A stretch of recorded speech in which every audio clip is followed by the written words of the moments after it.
Na noite do dia 8 de maio, após o fechamento de mercado, a Movida reportou seus resultados referentes ao primeiro trimestre de 2024, que, na nossa visão, entregaram margens nos segmentos de locação bem acima do esperado.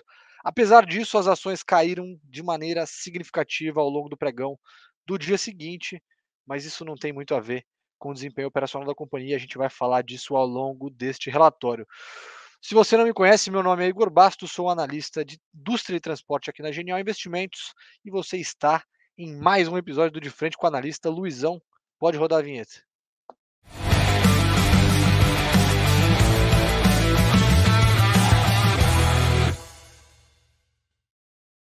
Senhoras e senhores, as ações da Movida caindo forte no pregão de hoje, depois dos resultados do primeiro trimestre de 24.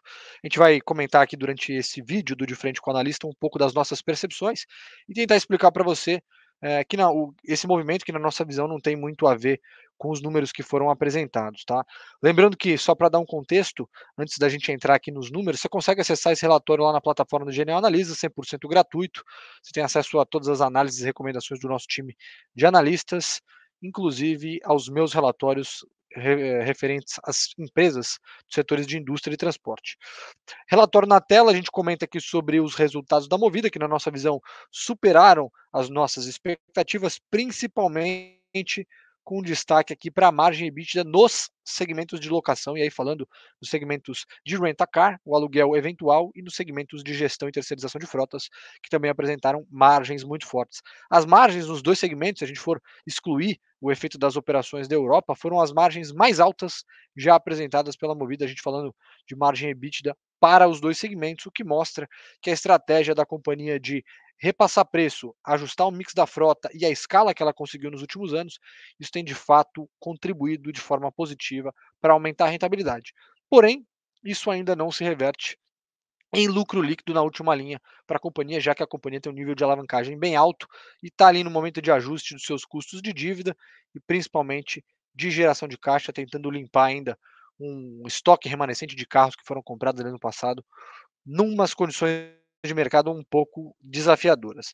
Como eu falei, superaram as nossas expectativas. A receita líquida de 3 bilhões, ela veio em linha com os nossos números aqui, apenas 2% acima, mas o destaque, como eu comentei, para o nível de rentabilidade e para o lucro líquido, que reverte um prejuízo do mesmo trimestre do ano passado e um resultado muito ruim do quarto trimestre, que veio cheio de números poluídos ali por efeito de impairment, demissões, um grande volume de demissões, fechamento de loja, isso acabou mexendo um pouco os números, agora números um pouco mais normalizados, 50 milhões, que inclusive é um número maior do que a média do primeiro bimestre, que a Movida já havia reportado ali nos resultados do quarto TRI, lá por volta de março. A média do primeiro bimestre foi inferior a essa média, a esse consolidado do trimestre. Então, março provavelmente um mês melhor do que janeiro e fevereiro, indicando que ao longo do ano a gente deve ver esse lucro crescendo. E surpreendeu positivamente, veio acima, 65% acima das nossas estimativas.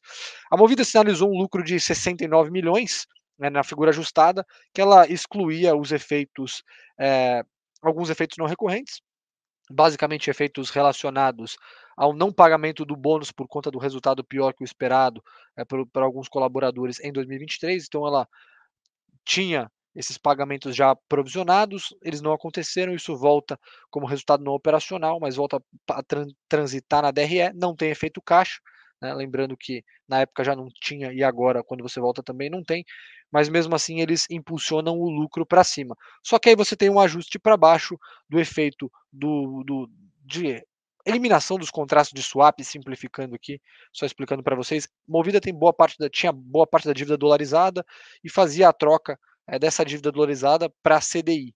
Né, e você faz isso via contratos de derivativo. Ela eliminando esses contratos de derivativos por conta não só da troca da dívida, mas também de uma estratégia da companhia de ser um pouco mais, eu diria, mais diligente, né, em termos de custo de dívida, ela acaba tendo alguns pênaltis ali nos resultados mensais, e isso acabou também é, prejudicando. Então, na figura ajustada, você elimina esse efeito. Só que aí você tem um fator positivo, né, que impacta o teu lucro positivamente, que é esse não pagamento dos bônus, e você tem esse impacto negativo do fim dos contratos de swap.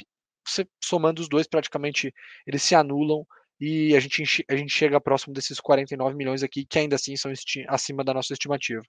A gente observou uma depreciação em queda muito forte no RAC, do quarto TRI para o primeiro TRI, e aí tem justamente a ver com o impairment que foi feito da frota lá no quarto TRI. Basicamente, a Movida, a gente na época escrevemos um relatório com o seguinte título, né, assumindo ou reconhecendo os erros do passado, nada mais é do que fazendo uma alusão à compra de carros, entre aspas, errada que a Movida fez, esse trade ruim, de comprar um mix que existia ali disponível no mercado para crescer frota a qualquer custo. Isso acabou machucando os resultados aí no futuro. E aí a Movida precisou fazer uma correção, teve que fazer um ajuste na depreciação, limpou o seu estoque de carros com esse mix mais torto e agora uma depreciação muito mais normalizada, por volta de 6,4 mil reais ali por carro no RAC e no GTF ainda subindo, mas chegando a níveis próximos ali de 8%, 8 a 9%, que deve ainda subir até o final do ano e aí depois entrar no nível mais normalizado, caminhando para algo em torno de 6 a 7%, como a gente está observando no RAC. A gente destaca positivo, do lado positivo aqui, uma melhora nas condições de vendas no segmento de seminovos, que possibilitou a Movida vender mais carros. As margens de locação, como eu comentei, acima das nossas expectativas e favorecidas justamente por um mix e uma frota mais adequada à demanda de locação. Então, a Movida sofria bastante no passado com carros que ela comprou de ticket mais alto, SUVs, por exemplo, e aí quando o consumidor chegava para alugar, você não tinha esse carro disponível, você precisava dar um upgrade para ele.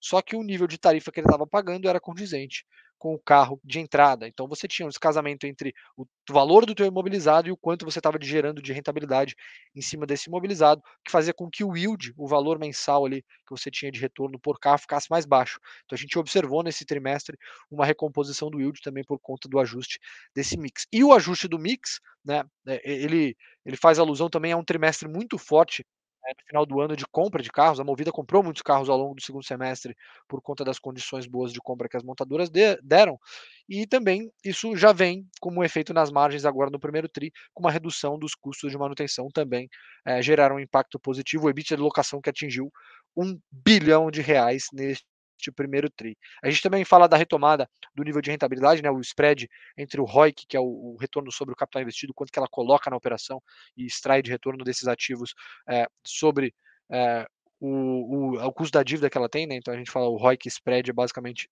pega esse ROIC, o nível de retorno que ela tem dos ativos, diminui ali o custo da dívida após impostos, para a gente ver se a empresa, com o dinheiro que ela está se alavancando, com os recursos que ela está pegando no mercado, capital próprio mais capital terceiro, se ela está conseguindo gerar um retorno, e a gente vê esse custo voltando a figurar, esse spread voltando a figurar no campo do positivo, ainda bem comprimido, o nível normalizado, e a gente entende aqui que poderia chegar à Movida, caso execute de maneira efetiva o seu plano de reestruturação, pode chegar entre 3 a 4 pontos de diferença. Lá na pandemia chegou a 6, mas era um momento diferente por conta dos seminovos impulsionados. Mas ainda assim é uma sinalização de que a gente está num movimento de reversão de tendência. A gente destaca aqui de maneira negativa ainda as margens pressionadas no segmento de seminovos, que tem enfrentado desvalorizações bem fortes aí nos últimos meses, né? Em março chegou a estabilizar, mas em abril o FIP voltou a dar alguns sustos. Isso, querendo ou não, pode fazer com que aquela depreciação ali que a gente viu caindo, ela volte a subir.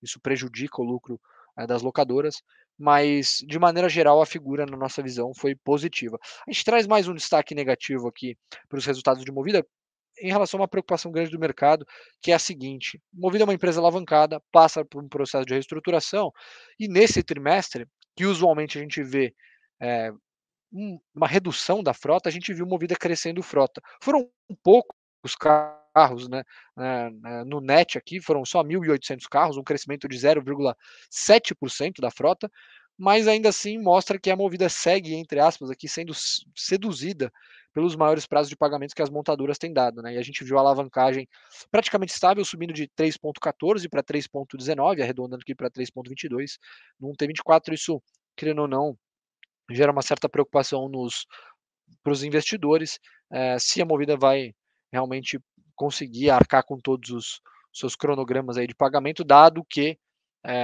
nos próximos trimestres ela possivelmente precisa expandir frota, né, dada a demanda que ela tem lá no GTF. A gente enxerga Movida negociando com preço lucro atrativo, 7,9 vezes para 2024, é bem inferior a média das empresas que ela é comparável aqui no Brasil, que são Movida, Vamos, Unidas no passado, né, Localiza, negociavam entre 15 e 20 vezes, e a gente aqui segue com recomendação de compra, um preço-alvo de R$ 13 para os próximos 12 meses. Aqui eu mostro os números, né, as nossas expectativas versus o quanto o mercado esperava, versus o quanto foi reportado. Consegue ver que o EBITDA veio em linha com os nossos números, mas superou aqui ligeiramente as expectativas do mercado, a receita também, e aí o lucro sendo a surpresa positiva do trimestre.